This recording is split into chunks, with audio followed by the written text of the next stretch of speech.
사도행전 19장 8절에서 10절입니다.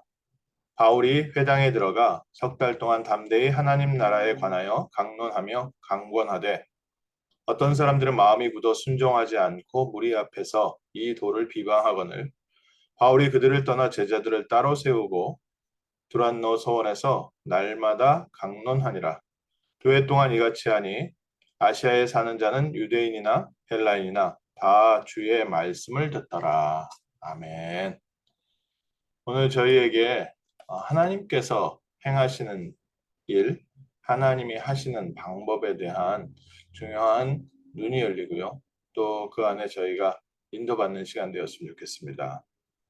만약 우리가 하나님이 하시는 일을 보는 눈이 열리지 않는다면 어떻게 될까요?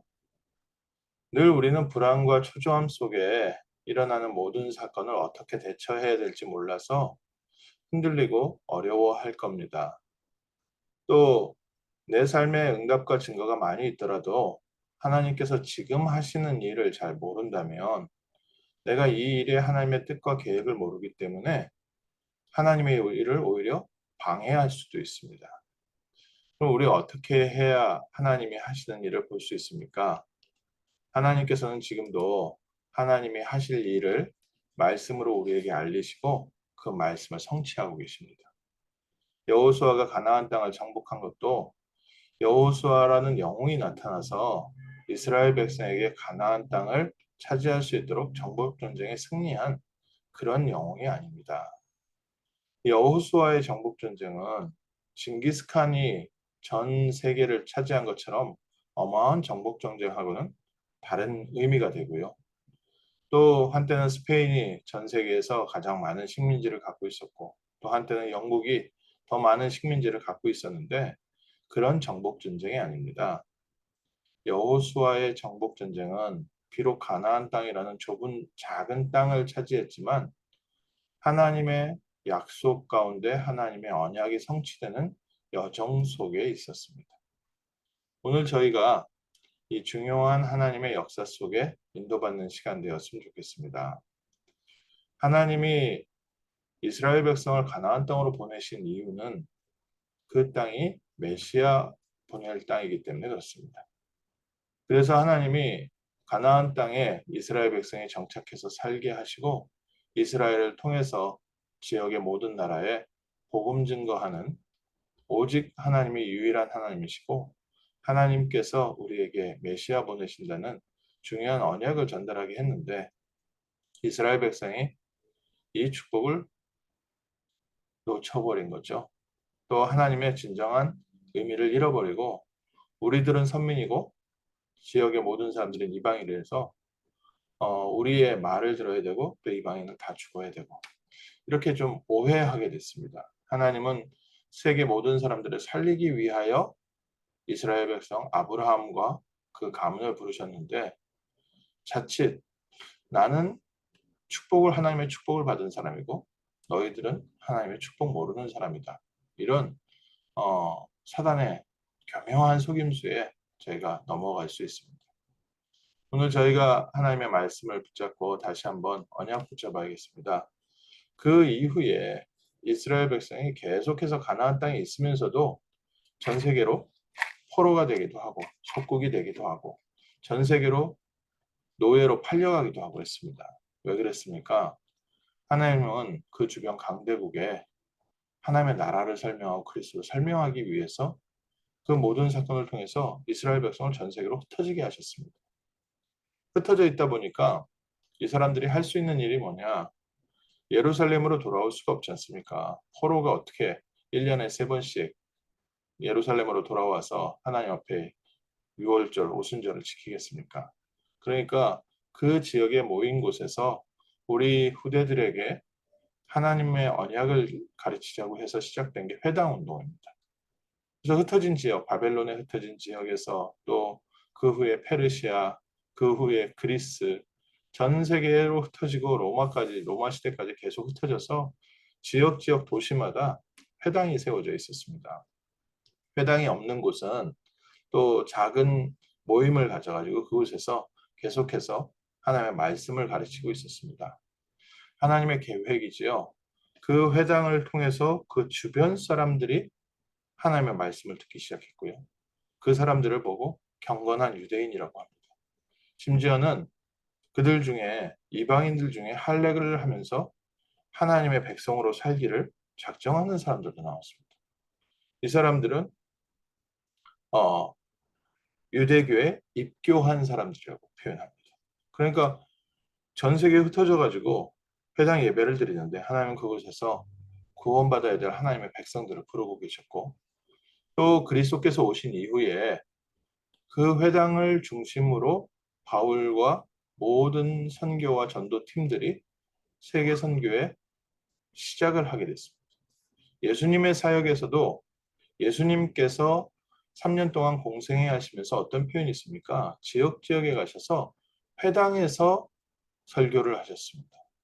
그러니까 하나님이 세계복음화를 위해서 이미 회당을 전 세계뿐만 아니라 이스라엘 내부 안에도 유대 땅 안에도요. 곳곳에 회당, 중요한 곳에 회당이 세워져서 예수님께서 회당 중심으로 복음을 전하시고 사역을 하셨고 또 전 세계 흩어진 곳에 회당 중심으로 이 제자들이 다니면서 사역을 했습니다. 오늘 읽은 성경 본문도 바울이 에베소라는 지역에 가서 그 지역에서 회당에서 석 달 동안 담대히 하나님의 말씀을 강론했다고 했습니다. 무슨 내용을 강론했을지는 사도행전 17장 보면 나옵니다. 성경을 풀어 설명하고 그리스도께서 해를 받고 죽어야 할 것을 증명하고 또 우리가 전하는 이 예수가 바로 그리스도다. 이 내용을 담대히 선포했습니다. 그랬더니 그 말을 듣고 그 지역의 회당에 있는 사람들 중에 왜 예수가 메시아냐 반대하는 사람들이 있었고 그 말을 듣고 나서 하나님께서 성령으로 역사하셔서 정말 예수를 그리스도로 믿고 구원받는 사람들이 나오기 시작했습니다. 석 달 동안 하다 보니까 이 지역의 사람들이 이제 반발이 심하니까요. 제자들만 따로 두란노 소원이라는 곳으로 학교죠. 학교로 가서 점심시간에 그 낮 시간에 그 그쪽 지역은 저기 있지 않습니까? 오침 낮잠 시간. 낮잠 시간을 이용을 해서 그 시간에 날마다 2년 동안 제자들 훈련을 시켰습니다. 그 결과가 어떻게 됐냐? 그 결과 이 아시아 지금 터키 지역이죠. 터키 지역에 사는 자는 유대인이나 헬라인이나 다 주의 말씀을 듣더라. 하나님께서 하신 역사를 지금 잠깐 돌아봤습니다. 하나님은 이스라엘 백성을 부르셔서 메시아 보낼 언약의 땅, 가나안 땅을 차지하게 하시고 그곳에 메시아 오실 준비를 하신 이후에 또 이스라엘 백성들을 전 세계로 흩으셔서 전 지역의 회당, 전도운동의 발판이 될 회당을 준비하시고 그리고 그 이후에 그리스도 오신 이후에 그리스도의 언약을 붙잡은 자들이 회당을 중심으로 전 세계로 전도운동 나갈 수 있도록 하나님께서 하신 일입니다. 오늘 저희에게 하나님께서 우리가 사는 지역을 살려라. 또 하나님이 우리에게 우리를 통하여 말씀운동, 전도운동, 세계복음화운동 하시겠다 하실 때 하나님은 이미 이런 중요한 응답들을 전부 준비하시고 하나님의 언약을 한 걸음 한 걸음 성취시켜 가고 계십니다. 그래서 우리가 그 축복 속에 있기 때문에 우리의 사역이 우리의 힘과 능력으로 되는 것이 아니라 하나님의 언약 성취 속에 있습니다. 그래서 오늘 다시 한번 이 아침에 붙잡으실 게 하나님은 어떤 하나님이십니까? 하나님의 말씀을 성취하시는 하나님.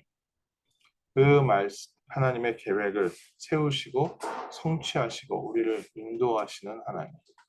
그 중에 중요한 하나님께서 환경도 준비하시지만 하나님은 하나님의 역사를 이루기 전에 모세를 준비한 것처럼 가나안 땅 들어가기 전에 여호수아를 준비하신 것처럼 또 예수님이 공생의 3년 동안에 십자가 지시기 전에 먼저 제자들을 준비하신 것처럼 우리에게 하나님의 은혜를 주시고 그리스도의 비밀을 알게 하시고 하나님의 능력을 설명하고 계신 줄 믿습니다.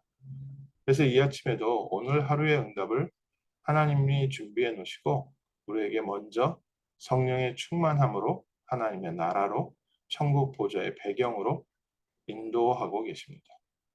오늘 하루 하나님의 언약이 성취되는 복된 하루가 되시기를 주님의 이름으로 축원합니다.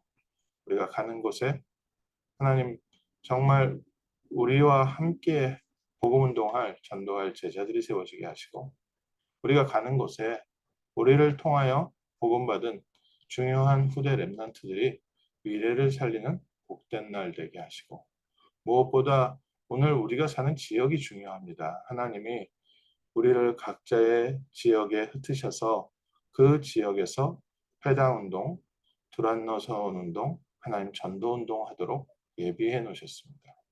이스라엘 백성이 흩어졌을 때는 하나님이 흩으시고 하나님이 그 지역을 살리게 하셨습니다.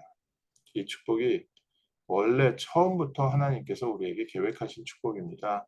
창세기 1장 26절에 우리의 형상을 따라 사람을 만들고 그들로 이 땅의 모든 것을 정복하고 다스리게 하자. 오늘 저희가 그리스도의 언약을 붙잡고 은혜를 누리는 이 시간이 우리 지역을 살리고 다스리는 복된 시간입니다. 오늘 우리가 이 하나님의 나라를 누리는 이 시간이 우리 지역에 하나님의 뜻이 이루어지는 하나님의 언약이 이루어지는 복된 시간입니다. 그리고 우리의 발걸음을 통하여 하나님은 한 사람 한 사람을 살리게 하시는데 결국 그게 지역 살리는 운동이 됐고요. 결국 이 운동이 지역의 우상이 무너지는 운동이 됐습니다. 한때 전도운동 전도 훈련을 잘못 받은 사람들이 이게 불교 법당에 들어가가지고 불상을 깨트리고 다니는 그런 일이 있었습니다. 요즘도 가끔씩 그런 일이 있지요. 또 한참 한국에서 단군상을 학교 앞에 세울 때 또 단군상 목에 톱으로 쓸어가지고 저 꺾고 다니시는 분들이 계셨거든요. 이제 톱으로 쓸어가지고 단군상 목을 날리니까 더 튼튼하게 아예 쇠로 만들어 놓고 막 그랬는데 중심은 좋지만 하나님의 방법은 언제든지 사람을 준비하셨습니다. 또 그 사람들이 세워졌을 때 지역의 문화가 바뀌었습니다. 에베소 지역 같은 경우에는 결국에 사람들이 자기네들이 갖고 있었던 우상과 마법 마술 하던 책들, 주술하던 책들 다 갖다 태워버렸고요. 그 지역에 우상을 팔고 장사하던 사람들이 장사가 안 돼가지고 소동이 일어날 만큼 하나님께서 문화를 바꾸셨습니다. 오늘 저희가 하나님의 언약을 붙잡고 은혜 받는 시간이 이렇게 중요합니다. 또 날마다 하나님의 말씀으로 훈련되는 게 이렇게 중요합니다. 우리가 지역을 살리는 중요한 출발이 어딨냐? 하나님이 바울이 회당에 들어가서 석 달 동안 담대히 그리스도를 선포했고 두란노 서원에서 2년 동안 담대히 그리스도를 선포하며 제자를 세웠습니다. 오늘 저희가 제자로 세워지고 하나님의 응답을 받는 시간, 이 시간에 우리 지역의 흑암 문화가 무너지고 우상이 무너지고 빛이 회복될 줄 믿습니다. 그래서 어디서부터 시작하느냐? 하나님은 지금 무엇하고 계십니까? 우리 한 사람 한 사람을 흔들리지 않는 그리스도의 증인으로 이 세상을 살리는 플랫폼으로 정말 저 죽어가는 영적인 현장을 볼 수 있는 파수망대로 또 하나님의 뜻을 이루고 하나님의 뜻을 소통시킬 안테나로 저희를 축복해 가시는 줄 믿습니다. 기도하겠습니다. 하나님 저희에게 그리스도의 비밀을 알게 하시고 하나님 나라의 영적인 축복을 알게 하시고 하나님 자녀의 축복 누리게 하심을 감사합니다. 하나님 저희에게 세계복음화의 언약 붙잡게 하시고 우리가 있는 지역을 위하여 기도할 수 있는 힘 주심을 감사합니다. 오늘 아침 먼저 저에게 새 은혜 주시고 하나님의 빛으로 충만한 시간, 능력으로 충만한 시간 되게 하시며 하나님께서 세우시는 중요한 제자들과 함께 렘넌트들과 함께 저에게 맡기신 이 미국과 우리가 사는 지역을 살리는 중요한 에베소 운동이 시작되도록 두란노 소원의 운동이 시작되도록 주님께서 새 은혜 주시며 하나님께서 하시는 일을 통하여 하나님께 영광 돌리는 복된 하루 되게 하옵소서. 주 예수 그리스도 이름으로 기도합니다. 아멘. 감사합니다.